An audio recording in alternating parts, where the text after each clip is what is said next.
Merci beaucoup. Bonjour à toutes et à tous. Je m'appelle Mathilde, j'ai 37 ans. Je vais vous raconter mon histoire. J'ai eu une hystérectomie à l'âge de 33 ans, une hystérectomie totale. À 26 ans, on m'a diagnostiqué un premier fibrome de 4 cm sur 6. Et on l'a constaté lors de ma première grossesse, lors de l'échographie de ma première grossesse. Sans ça, je ne l'aurais certainement pas su. Probablement en tout cas. Et au départ, en fait, la radiologue pensait que c'était un kyste. Et après une deuxième échographie assez proche, c'était bien un fibrome.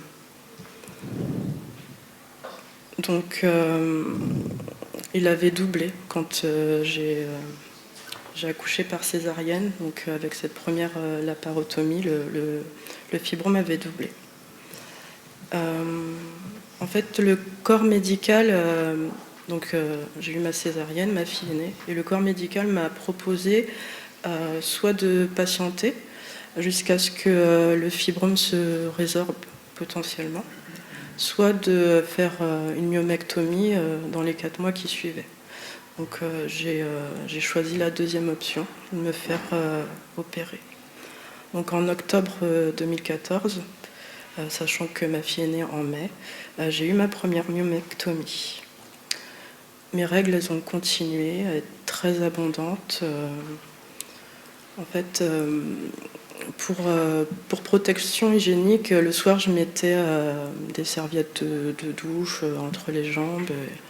Et en allant au travail, j'avais un sac à dos dans lequel je remplissais de protection épaisse, parce qu'il faut en mettre par 3-4 couches. Et puis avec un vêtement de rechange, parce que j'avais toujours la crainte d'être tachée, que ça déborde de partout.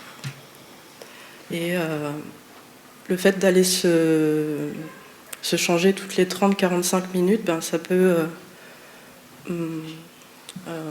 l'environnement professionnel peut se poser des questions.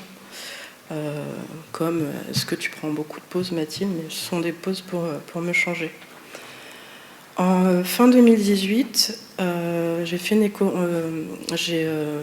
échographie de suivi et le gynécologue a constaté une douzaine de fibromes.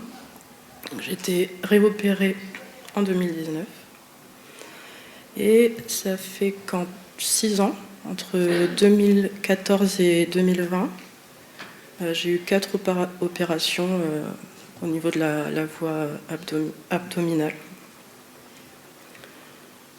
Donc c'est ouverture, fermeture, 4 fois avec toute la guérison attendue après. Donc, concernant le risque cardiovasculaire, ils se sont fait sentir quelques mois après mon hystérectomie, en 2021. J'avais des vertiges, j'avais la tête qui tourne, des palpitations, ça commençait à m'inquiéter, j'étais très essoufflée. Je suis tombée en dépression, donc j'ai fait un burn-out. J'ai été en arrêt maladie longue durée 3 ans et demi, donc de 2020 au printemps 2023. Et là, j'ai entrepris une reconversion professionnelle les 9 derniers mois. Depuis ces 9 derniers mois, sachant que je n'avais pas retravaillé du coup depuis 2020. Il faut savoir que j'ai pris aussi énormément de poids. Je fais 108 kilos à peu près aujourd'hui.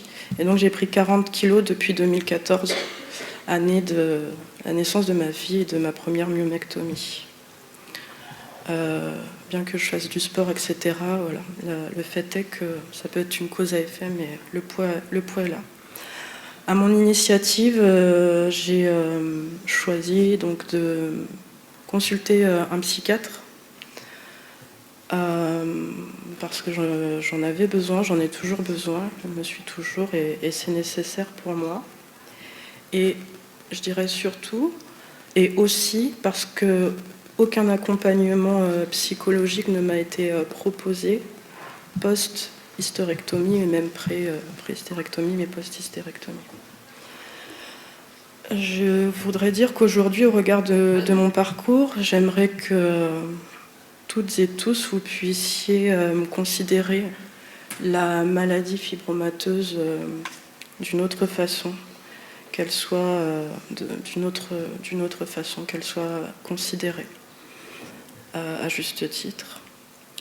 Et mon vœu, c'est que ma fille, tous les autres enfants des générations futures, que pour eux, il y a une prise en charge de cette maladie dans un aspect voilà, pour l'intérêt de tous, pour l'intérêt général. Ça peut être vos sœurs, vos mères, peut-être qu'elles ne vous en ont pas parlé, vos cousines, vos nièces, vos amis, eux, vous ne savez pas. Et peut-être qu'elles ne le savent pas, elles n'osent pas en parler. Donc aujourd'hui, nous, Fibrome Info France et tous les intervenants, on est là pour ça et merci de nous écouter. Il m'a fallu 3 ans pour me remettre de cette hystérectomie. Mais bien que j'ai vécu beaucoup de moments difficiles, j'aime écrire et en fait les textes poétiques sont devenus pour moi un exutoire dans lequel je parle notamment et beaucoup des fibromes. Et je dirais que pour cet échappatoire et exutoire, la poésie ou la manière de partager avec art, c'est voilà. Quoi qu'il en soit, parlez-en, c'est très important et je vous remercie pour votre attention.